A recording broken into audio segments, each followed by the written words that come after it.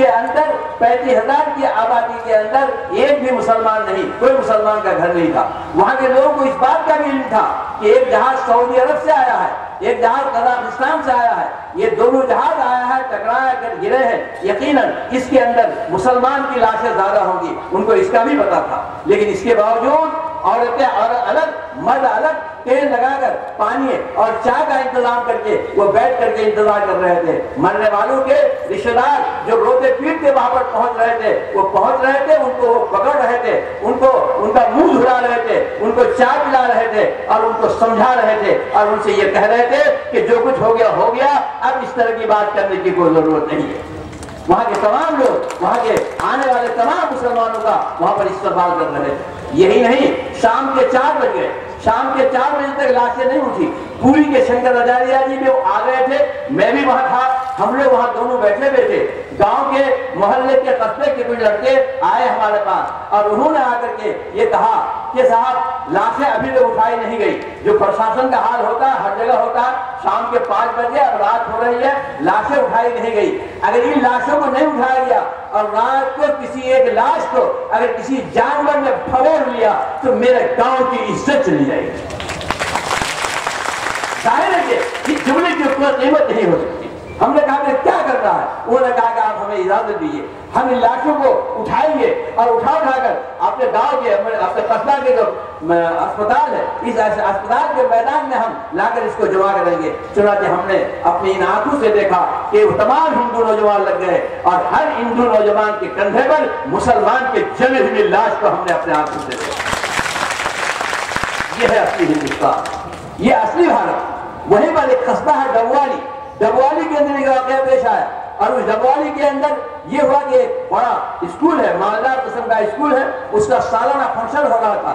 اس function کے اندر ظاہر ہے کہ بچوں کے ساتھ بچوں کے ماں باپ بھی اس میں شریک ہوتے ہیں۔ کوئی 10-12 ہزار لوگ اس پنڈال میں موجود تھے۔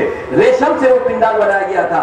اتفاق سے آگ لگی، ریشم کا چونکہ پنڈال تھا تو جلدی سے جلدی وہ ختم ہو گئی، جلنے لگا اور وہاں اندر جو لوگ تھے وہ جلنے لگے، وہ چیخنے لگے، رونے لگے۔ وہاں پر بھی مسلمانوں کی کوئی آبادی نہیں تھی، لیکن چاول کا آڑت ہے اور چاول کے آڑت میں مسلمان بڑی تعداد کے اندر وہاں چاول بیچتے ہیں۔ ان لوگوں نے جب دیکھا تو وہاں سے ہمارے کچھ نوجوان دوڑے مسلمان اور آئے اور انہوں نے یہ کردار ادا کیا کہ وہ گھستے تھے اس کے اندر اور اپنے ہاتھ جو بھی ان کو لگ جاتا تھا نکال کر لاتے تھے۔ 1 بار گئے، 2 بار گئے، تیسری بار گئے، چوتھی بار شمیم نام کا ایک لڑکا جو چوتھی بار ایک بچے کو نکال کر کے لایا، لیکن وہ خود بھی 75% جل گیا تھا۔ آ کر شمیم گر گیا، شمیم مر گیا، لیکن انسانیت کے خلاف جلا دیتا۔ آج اس ہندوستان کو بنانے کی ضرورت ہے۔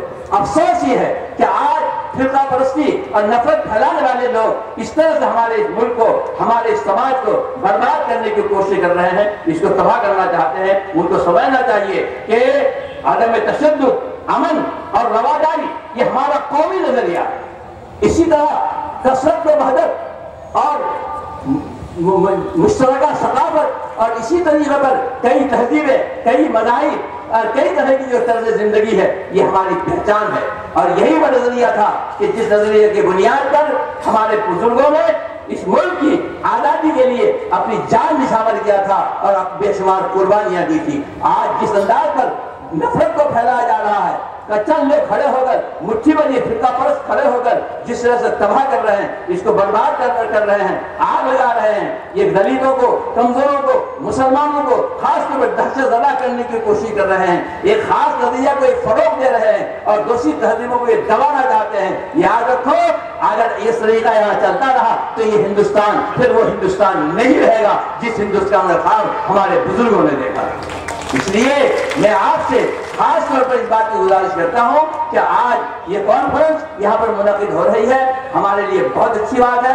ہم ہمیشہ عملی ثبوت دیتے رہے ہیں اس علاقے میں، کم سے کم یہاں پر ہم آزادی کے بعد سے لے کے آج تک ہم نے صرف زبانی اور تقریبی ثبوت نہیں دیا بلکہ یکجہتی کا ہم نے یہاں پر ثبوت دیا، عملی بھی۔ اس لیے میں یہاں کے ہندو سے، یہاں کے مسلمانوں سے، سب سے میں اس بات کی اپیل کرتا ہوں کہ جو روایت ہماری ہے اس روایت کو ہم جاری رکھیں، برقرار رکھیں، اس کو ہم کہیں سے بھی ختم ہونے نہ دیں۔